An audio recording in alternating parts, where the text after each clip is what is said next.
Dear viewers, আজকে আমরা বার এবং বিজিএস এমসিকিউ প্রিপারেশনের সিটিসি থেকে বেশ কয়েকটা কোশ্চেন আলোচনা করব। এগুলো আপনাদের জন্য খুবই ইম্পর্টেন্ট।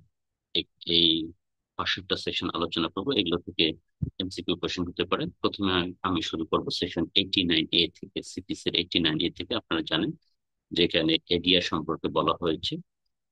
এডিআর এর তিনটি ফর্ম আপনারা সকলে জানেন। একটা হলো রিকনসিলিয়েশন, আরবিট্রেশন এবং মেডিয়েশন। এই তিনটার মধ্যে 89A তে মেডিয়েশন দেওয়া হয়েছে। এভাবে একটা এমসিকিউ প্রশ্ন আসতে পারে যে সিপিসির 89-এ এডিআর এর কোন ফর্মটি দেওয়া হয়েছে। এখানে এডিআর এর মেডিয়েশন ফর্মটি দেওয়া হয়েছে। এডিআর এর তিনটি ফর্ম: মেডিয়েশন, আরবিট্রেশন এবং রিকনসিলিয়েশন। এখানে মেডিয়েশনটা দেওয়া হচ্ছে, মাইন্ড ইট। ওকে, এখানে প্রথমে যদি আমরা আলোচনা করি, এই সেকশনটা অনেক বড় একটা সেকশন। এখান থেকে নানাভাবে কোশ্চেন হতে পারে। তো এখানে প্রথমে আমরা বলবো যে কে মধ্যস্থতা করতে পারবে, মেডিয়েশনটা করতে পারবে কে। মেডিয়েশন কে করতে পারবে, এই প্রশ্নের উত্তর যদি আমরা খুঁজি এই 89A থেকে, তাহলে আমরা বলবো যে মামলার পক্ষরা নিজেরাই মেডিয়েশন করতে পারবে নিজেদের মধ্যে। তাদের এলাকার মাতব্বর সাহেব সর্দারদের মাধ্যমে মামলাটা নিষ্পত্তি মেডিয়েশন করতে পারবে, এই জন্য বলা হয়েছে পক্ষরা নিজে। দ্বিতীয়ত বলা হয়েছে পক্ষবৃন্দের নিয়োজিত উকিল সাহেব, দুই পক্ষের যে আইনজীবী আছে তারা এই মামলাটা নিজেদের মধ্যে মেডিয়েশন করে দিতে পারে। তৃতীয়ত যে বলা হয়েছে প্যানেল আইনজীবী, অর্থাৎ প্রত্যেকটা ডিস্ট্রিক্ট আদালতে ডিস্ট্রিক্ট জাজ একটা প্যানেল অফ লয়ার্স তৈরি করে রেখেছেন with the consultation of president of bar association of that particular district. এই তালিকা থেকে যে কোনো একজনকে এই মামলার নথিটা মেডিয়েশনের জন্য পাঠানো যায়। তারপরে আরেকটা ক্যাটাগরিতে আদালত নিজেই, অর্থাৎ বিচারিক আদালত, যেখানে মামলাটা পেন্ডিং আছেন সেই বিচারিক আদালতও মামলাটা মেডিয়েশন করতে পারবে। অথবা অন্য কোনো উপযুক্ত ব্যক্তি, পক্ষগণ যাকে মনোনীত করে, অথবা রিটায়ার্ড কোনো জেলা জজ। এরকম অনেকগুলো ক্যাটাগরির কথা বলা হয়েছে, সো এগুলো মুখস্থ রাখতে হবে। কেননা এটা যে কোনো একটা ফর্মে এমসিকিউ কোশ্চেন তৈরি করতে পারে। সো কে মধ্যস্থতা করে, ভেরি ইম্পর্টেন্ট। এখন তো খুব ট্রেন্ডি এটা, এডিআর। সো 89 এটা ভালো করে মুখস্থ করবে। তাহলে আমরা দেখলাম মামলার পক্ষগণ বৃন্দ নিজেরাই, পক্ষবৃন্দের নিয়োজিত আইনজীবী, প্যানেল আইনজীবী, আদালত, অবসরপ্রাপ্ত বিচারক, অথবা অন্য কোনো উপযুক্ত ব্যক্তি যাকে এলাকার মেম্বার চেয়ারম্যান হতে পারে, পক্ষগণ মনোনীত করে। এরা সকলেই মধ্যস্থতার মাধ্যমে একটা মোকদ্দমা নিষ্পত্তিতে সহায়তা করতে পারবে। কে মধ্যস্থতা করতে পারবে? সরকারি লাভজনক পদে অধিষ্ঠিত আছেন এমন কেউ মধ্যস্থতা মধ্যস্থতাকারী হতে পারবেন, এটা সীমাবদ্ধ দেওয়া হয়েছে।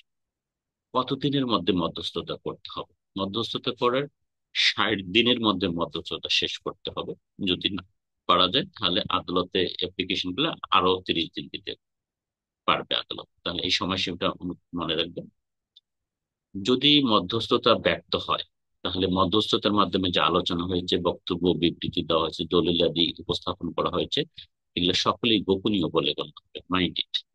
এটা গোপনীয় বলে গণ্য হবে। কেউ পরবর্তীতে আদালতে সাক্ষ্য দিতে পারবে না তিনি এই এই বলছিলেন, অর্থাৎ এটা সাক্ষ্য হিসেবে উপস্থাপন করতে পারবেন, অথবা দলিল দেখিয়েছিল এই দলিলটা আমি আদালতে চাই এখন, এই কথাগুলো বলতে পারবে না। তাহলে মধ্যস্থতার মাধ্যমে যে কথাবার্তা হচ্ছে, আলাপ আলোচনা হচ্ছে, মিটিং সিটিং হচ্ছে, অডিও ভিডিও যাই থাকুক না কেন, এটার কোনো কিছুই আদালতে সাক্ষ্য হিসেবে উপস্থাপন করা যাবে না। এগুলো সবই গোপনীয় বলে গণ্য হবে। আর বিচারিক আদালত যদি কোনো মোকদ্দমার আপোষ নিষ্পত্তি করার চেষ্টা করে এবং ব্যর্থ হয়, মেডিয়েশন করতে গিয়ে ব্যর্থ হয়, তাহলে এই আদালত আর মামলাটা বিচার করতে পারবে না। তখন তাকে ডিস্ট্রিক্ট জাজে পাঠিয়ে দিতে হবে। ডিস্ট্রিক্ট জাজ আবার ভিন্ন কোনো আদালতে বিচার নিষ্পত্তির জন্য পাঠিয়ে দেবে। মধ্যস্থতার ফলাফল: মধ্যস্থতার মাধ্যমে যদি কোনো মামলা নিষ্পত্তি হয়, তাহলে এই একটা ডিগ্রি হবে। ডিগ্রির নাম হবে ইন টার্মস অফ মেডিয়েশন। তাহলে মেডিয়েশনের মাধ্যমে একটা ডিগ্রি প্রদান করা হবে। এখানে আহ উভয় পক্ষের সাক্ষ্য লাগবে। এখানে আরেকটা কথা ভালো ভালো, সম্প্রতি আইনে চেঞ্জ হয়েছে, লিগ্যাল এইড অফিসারের কাছেও মধ্যস্থতার জন্য পাঠানো যাবে। অর্থাৎ লিগ্যাল এইড অফিসার, প্রত্যেক জেলায় একটা করে লিগ্যাল এইড অফিসারের অফিস আছে, এই লিগ্যাল এইড অফিসারও মধ্যস্থতা করতে পারবে।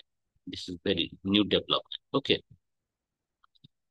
আর মধ্যস্থতার মাধ্যমে নিষ্পত্তি হলে আরেকটা ফলাফল হলো যে এই কোর্ট ফিস যেটা দেওয়া হয়েছে 10,000, 20,000, 5,000, এটা রিফান্ড পাওয়া যাবে। হুম। এবং এটা আদালত থেকে একটা এই বিষয়ে সনদ নিতে হবে। এই সনদ নিলে এটি ডিসি অফিসে অ্যাপ্লিকেশন করতে হবে, ডিসি অফিস থেকে এটি ফেরত দেওয়ার ব্যবস্থা করবে। কিন্তু বাস্তবে এটার প্রচলন নেই।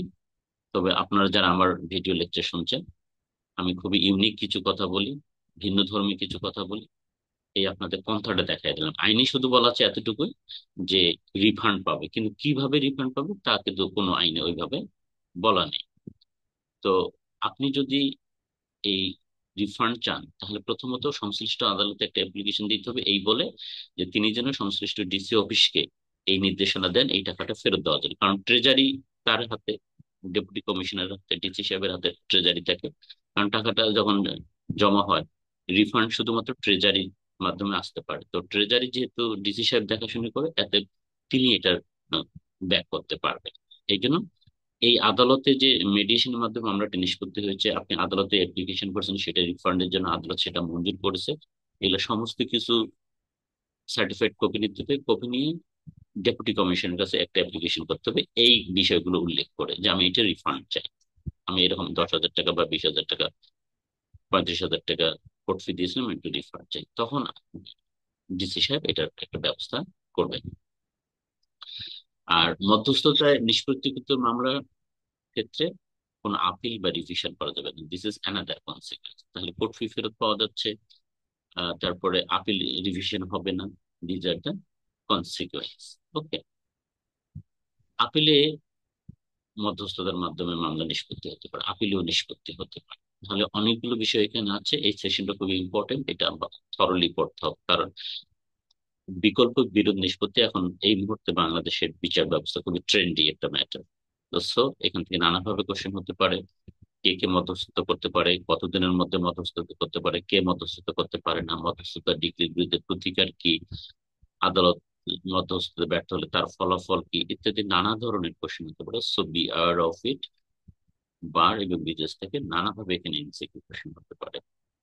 এরপর আসেন সেশন 95। এখানে আরেকটা ইম্পর্টেন্ট জিনিস বলা হয়েছে, যদিও এগুলার প্রচলন কোর্ট কাছারিতে নেই। বলা হয়েছে একজন ব্যক্তি মামলা করলো, বাদী মামলা করলো, বাদী মামলা করার পর তিনি বিবাদীকে হয়তো গ্রেপ্তার করালেন, বিবাদীর বিরুদ্ধে ইনজাংশন নিলেন, হ্যাঁ, বিবাদীর সম্পত্তি ক্রয় করলেন, কিন্তু পরবর্তীতে আলটিমেটলি মামলাটায় তিনি হেরে গেলেন। তখন এক্ষেত্রে বলা হয়েছে যে বিবাদী তখন এই যে তাকে অপর্যাপ্ত কারণে তাকে গ্রেপ্তার করিয়েছে, তার সম্পত্তি প্রয়োগ করে বাদী প্রয়োগ করিয়েছে বা নিষেধাজ্ঞা নিয়েছে, এজন্য তো তাকে অনেক ক্ষতির সম্মুখীন হয়েছে। এই ক্ষতিটা তখন তিনি পোষানোর জন্য আদালতের কাছে অ্যাপ্লিকেশন করতে পারবেন, এবং আদালত বিবাদীকে সর্বোচ্চ 10,000 টাকার ক্ষতিপূরণ দিতে পারবেন, যদি এটা খুবই খুবই নগণ্য। এবং যাই হোক, তারপরে প্রভিশনটা আছে। ঠিক আছে। তো আপনাকে পরীক্ষা পাশের জন্য এটা মনে রাখতে হবে। এরপরে সেকশন 96, এখানে বলা হয়েছে মূল ডিক্রির বিরুদ্ধে আপিল। অর্থাৎ আদালত যে ডিক্রি দিক না কেন, হ্যাঁ, ডিক্রি সঙ্গত আপনারা পড়েছেন সেকশন 2 সাবসেকশন 2 তে। ডিক্রি বলা হচ্ছে formal expression of an adjudication which conclusively determines the right of the parties with regard to all or any of the matter, এটাকে বলা হচ্ছে ডিক্রি। অর্থাৎ একটা মোকদ্দমা যখন উভয় পক্ষের সাক্ষ্য শপথ নিয়ে অথবা এক পক্ষের সাক্ষ্য শপথ নিয়ে চূড়ান্ত ভাবে একটা সিদ্ধান্ত দেওয়া হয়, এটাকে বলা হচ্ছে ডিক্রি। এটাকে বলা হচ্ছে ডিক্রি। তো এই যে কোনো ডিগ্রির বিরুদ্ধে আপিল করা যাবে, এমনকি সেটা যদি এক্সপার্টি ডিগ্রি হয় সেটার বিরুদ্ধে আপিল করা যাবে। এবং তবে 96-এ বলা হয়েছে সম্মতি ডিগ্রির বিরুদ্ধে, কনসেন্ট ডিগ্রির বিরুদ্ধে আপিল করা যাবে না। কনসেন্ট ডিগ্রি বলতে কোনটা বোঝায়? যেমন কম্প্রোমাইজের মাধ্যমে নিষ্পত্তি হলো। একটু আগে আমরা যেটা 89 এতে আলোচনা করলাম, মেডিয়েশনের মাধ্যমে যে ডিগ্রি হয়, সেখানে আমরা দেখছি যে এটার বিরুদ্ধে কোনো আপিল রিভিশন চলে না। ওকে। তেমনি ভাবে সেকশন 9 এসআর একটার মোকদ্দমার এই ডিগ্রির বিরুদ্ধে কোনো আপিল আহ, চলে না। আবার স্মল কজেস স্পোর্টস, তার ডিগ্রির বিরুদ্ধে আপিল চলে না। এরকম চারটা তাহলে আমরা দেখতে পেলাম যে এই ডিগ্রিগুলোর বিরুদ্ধে আপিল চলে না, কিন্তু এক্সপার্টি ডিগ্রির বিরুদ্ধে আপিল চলবে, আর যে কোনো ডিগ্রির বিরুদ্ধে আপিল চলবে। তাহলে আমি আবার যদি রিপিট করি 96টা, আদালত কর্তৃক প্রদত্ত যে কোনো ডিগ্রির বিরুদ্ধে আপিল চলবে, এমনকি এক্সপার্টি ডিগ্রির বিরুদ্ধে আপিল চলবে। তবে আপোষ ডিগ্রি, মধ্যস্থদের মাধ্যমে ডিগ্রি, সেকশন 9 এসআর একটা ডিগ্রি, স্মল কজেস ডিগ্রি, এগুলোর বিরুদ্ধে আপিল চলবে। যেমন 2012 সালে এখান থেকে এমসিকিউ কোশ্চেন হয়েছিল যে নিম্নোক্ত কোন রায়ের বিরুদ্ধে আপিল চলবে না। উত্তর হলো, এখানে চারটা উত্তর দেওয়া হয়েছিল: দোতরফা ডিগ্রি, একতরফা ডিগ্রি, পক্ষগণের সম্মতি ভিত্তিক ডিগ্রি, আর্জি না হলে আর্জি না খসের ডিগ্রি। উত্তর হলো পক্ষগণের সম্মতি ভিত্তিক ডিগ্রি, অর্থাৎ কনসেন্ট ডিগ্রি বা আপোষ ডিগ্রি যেটাকে আমরা বলি। এখান থেকে আরো নানাভাবে যে কোশ্চেন গুলো হতে পারে আমরা খেয়াল করবেন। ডিগ্রির বিরুদ্ধে কে আপিল করতে পারে, কোন ডিগ্রির বিরুদ্ধে আপিল করা যায় না, ডিগ্রিকে কিভাবে চ্যালেঞ্জ করা যায়, যেমন আপিলে কোন ধরনের কার্যধারার ডিগ্রি হয়। উত্তর হলো মামলাতে, অর্থাৎ যে কার্যধারা, যে বিচারিক কার্যধারা আর্জি দাখিলের মাধ্যমে শুরু হয় সেটাকে বলা হচ্ছে মামলা। এটা সেকশন 26 পাবেন আপনারা। The proceeding which has been started with the presentation of claim. তাহলে একটা মামলা যদি হয়, suit must be started with the presentation of claim. এইখানে ডিগ্রি হবে, এখানে যে চূড়ান্ত ভাবে যে নিষ্পত্তি হয়, এই চূড়ান্ত নিষ্পত্তিটাকে বলা হচ্ছে ডিগ্রি। তাহলে ডিগ্রির বিরুদ্ধে কে আপিল করতে পারবে? যে কেউ আপিল করতে পারবে, কারণ 96 এ কোনো বাধা, তার কোনো ব্যক্তির কথা বলা হয়নি। ডিগ্রি দ্বারা যিনি সংযুক্ত হবেন তিনি ডিগ্রির বিরুদ্ধে মামলা করতে পারবে, আপিল করতে পারবেন। কোন কোন ডিগ্রির বিরুদ্ধে আপিল করা যায় না সেটা তো বললাম, প্রায় 4টা ডিগ্রি। এই জিনিসগুলো থেকে নানাভাবে কোশ্চেন আসতে পারে। এরপরে সেকশন 97, এখানে বলা হয়েছে প্রাথমিক ডিগ্রির বিরুদ্ধে যদি আপিল করা না হয় তাহলে চূড়ান্ত ডিগ্রির বিরুদ্ধে আপিল চলবে না। এখানে এটা বলা হয়েছে। আহ এটা খুবই ইম্পর্টেন্ট, বিশেষ করে যেগুলো মামলাতে প্রাথমিক ডিগ্রি হয়, যেমন বন্টনের মামলা, হিসেবের মামলা, যৌথ কারবার অপসারণের মামলা, এগুলোর বিরুদ্ধে কখনো যদি প্রাথমিক ডিগ্রিটা, প্রিলিমিনারি ডিগ্রিকে চ্যালেঞ্জ না করা হয় তাহলে ফাইনাল ডিগ্রিটাকে চ্যালেঞ্জ করা যাবে না, ফাইনাল ডিগ্রিটাকেও চ্যালেঞ্জ করা যাবে না। এরপর আসেন 104 ধারা, যেখানে বলা হয়েছে আদেশের বিরুদ্ধে আপিল। অর্থাৎ আদেশের বিরুদ্ধে মানে এখানে কয়েকটা আদেশের কথা বলা হয়েছে। যেমন মিথ্যা মামলা জরিমানা করে 35-এর এই ধারায় যদি কোনো আদেশ আদালত দেন, অর্থাৎ মিথ্যা মামলার জন্য যদি কোনো ক্ষতিপূরণের আদেশ দেন, তাহলে এটার বিরুদ্ধে আপিল করা যাবে না, সরি আপিল করতে হবে। নিষেধাজ্ঞা যদি দেন, কেউ যদি এই নিষেধাজ্ঞা আদেশ দ্বারা সংক্ষুব্ধ হন, তাহলে এর বিরুদ্ধে আপিল করা যাবে। ক্রক এবং গ্রেপ্তারের আদেশ দ্বারা যদি কেউ ক্ষতিগ্রস্ত হন, এই একটু আগে 95 যেটা আমরা বললাম, তাহলে সেই আদেশের বিরুদ্ধে, ক্ষতিপূরণের আদেশের বিরুদ্ধে আপিল করা যাবে। অর্থাৎ এখানে আপিল, কোন কোন আদেশের বিরুদ্ধে আপিল করা যাবে তার একটা তালিকা দেওয়া হয়েছে। এইটার সঙ্গে মিলায় যদি আমরা অর্ডার 43 পড়ি, সেখানে একটা লিস্ট দেওয়া আছে, প্রায় 26টা আদেশ সেখানে দেওয়া আছে যেগুলোর বিরুদ্ধে আপিল করা যায়। তাহলে 104-এর সঙ্গে আপনাকে মিলে 100, সরি অর্ডার 43 পড়তে হবে। তাহলে এখানে আপনারা লিস্ট অফ অ্যাপিলেবল অর্ডার্স পাবেন। এই 104 এবং 100, সরি অর্ডার 43, এখানে যে আদেশগুলো অ্যাপিলেবল হিসেবে উল্লেখ করা আছে, এর বাইরে যদি আপনি কোনো আদেশ দ্বারা সংক্ষুব্ধ হন, এটাকে চ্যালেঞ্জ করতে চান, তখন এটার বিরুদ্ধে রিভিশন করতে হবে। তাহলে কোন আদেশ অ্যাপিলেবল আর কোন আদেশ সাবজেক্ট টু রিভিশন, এটা যদি আপনি ডিফারেন্সিয়েট করতে চান, তাহলে আপনাকে এই 104 এবং অর্ডার 43 যে লিস্ট গুলো আছে সেগুলোর সঙ্গে মিলাই দেখতে হবে। এগুলোর সঙ্গে যদি ম্যাচ করে তাহলে এপিলেবল, আর যদি ম্যাচ না করে তাহলে রিভিশন হবে।